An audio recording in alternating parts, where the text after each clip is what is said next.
Leo, was that one of the strangest wins you've been involved in? It's a very unusual game, wasn't it? So, listen, we start with great intent. You go 14-0 ahead.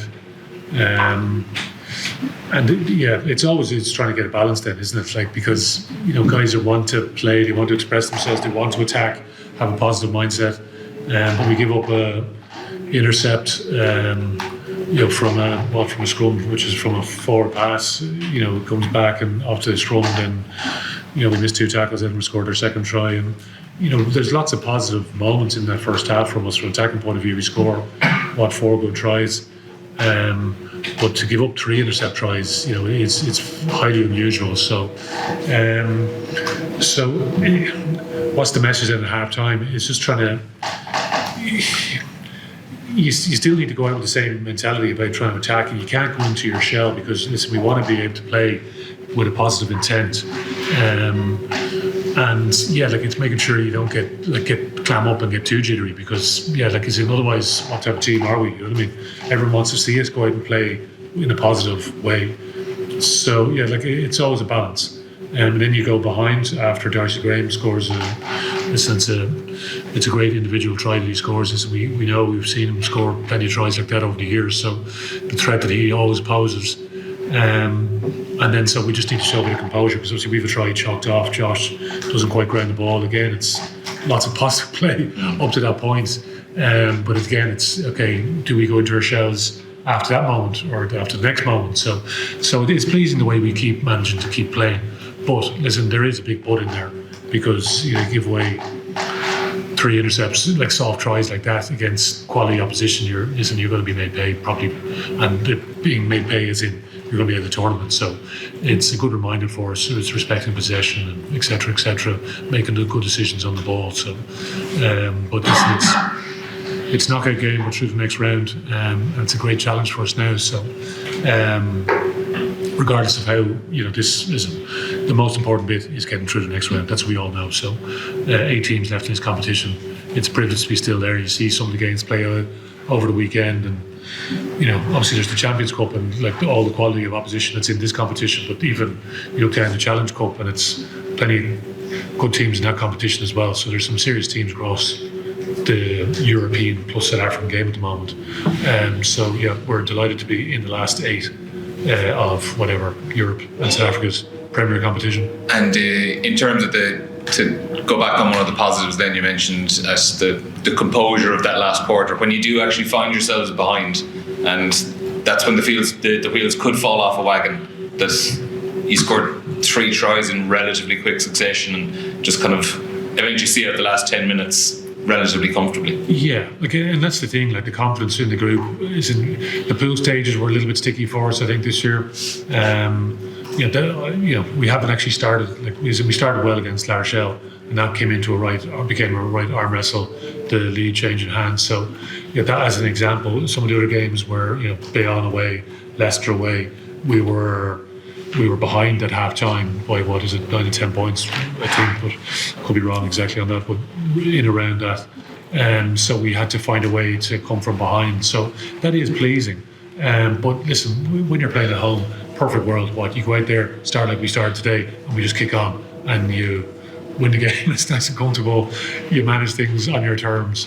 But unfortunately, that's not the way it is. It's not. We don't live in a perfect world. So you have to be able to deal with the opposition. You have to deal with certain things that happen during the course of the game. So,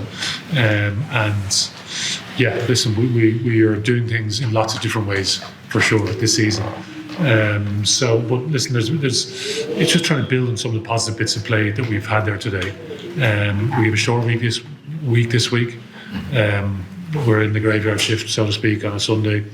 We need to turn the page very, very quickly into playing back here next Saturday, 5:30. So, and it's a great challenge for us, isn't it? This is where we want to be. You know what I mean? And not sorry for moving on from today, but this is where we want to be. Isn't it? Playing the top teams in this competition, and it's amazing the fact that we're at home, because that's off the back of some dogged performances during the pool stages where listen, there was lots of different variables of missing players and different changes and all the different weather conditions, blah blah blah blah blah. But we've got ourselves in a situation where we do have a home quarter final, and now we need to make the most of it, because we were close to being really good today. And we were really good in patches, but there was other patches you were like, just make it like a little bit more difficult than it needed to be. So, but we're getting there.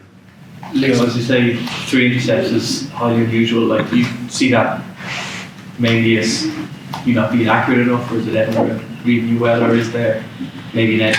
There's definitely Edinburgh going for intercepts, because even when Rico scores a try, at the end the guy goes for an intercept. Thankfully Rico shows and goes and put the old afterburners onto the corner. But if you give him that pass back inside the Jemison, which, if he gets tackled, then everyone will be asking, why didn't he give that pass in the Jemison? Because the guy goes for an intercept, that's why. And they gambled successfully. And that's the thing, team, nothing to lose. Listen, everyone was writing them off beforehand, and they gambled well. So what's the message there? Be more conservative in terms of our play. It's a fine line in terms of that message. Yeah, he's really what we got today.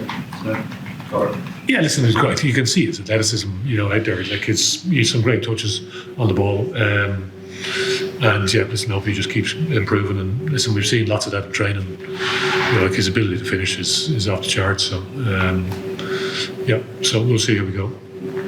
How's Andrew Porter? Yeah, he came off at half time, so just sort of shoulder peck. I don't think it's too bad, but listen, we'll get him assessed. My sense is not too bad, but we'll see. Yep. Anyone else come up injured, or? Harry was just cramping there, that's why he obviously came off. The rest of them, nothing too serious. And again, like, listen, knockout games, it's getting through, try to get a clean bill of health. Like, it's tough on a 6-day turnaround, you know what I mean? Because it's knockout games. Listen, we're playing at home, that's the positive bit, so we don't have any travel or any of that. But travel sometimes is a positive for the away team, because it builds some of that siege mentality. And I'm sure Alex Anderson will be trying to feed that into his team. Would be my experience of coming up against Sale and him as a coach over the years, even with Saracens before that. So because they've a lot of pedigree in their group, and they'll be a handful, winning away from home against Quins, just the manner, the way they did it, physically dominant first half. So making sure our guys are ready for that type of challenge. That's about Harry as well. He kicked 8 conversions, if you include Joshua Stride was choked off from all angles. It's 8 for that. Good. But to give it, to have that knockout would be. Yeah, exactly. Yeah. Like, it's important. Yeah, like, it's for the 10. Like, it's the role of a 10. And listen, the lads are all pushing each other on, and that's the positive. You know what I mean? I don't like sometimes the way that narrative, and I know you got to talk about something, but like, we've a great gang here, and that's like, I'm talking about 10 specifically now. But listen, I can touch on Josh because he's sitting beside me here. But like, the competition with the 7s with Scott Petty and Will Connors there as well. Like, you need that competition across the group. Josh drops down, got some ready to go, and vice versa, other positions. So everyone just needs to keep pushing each other on now, because listen, that's what we want to be as a club. We don't want to be can't be just reliant on 15 or 23 guys. So, but yeah, listen, to your actual question about Harry, really pleasing how he went today.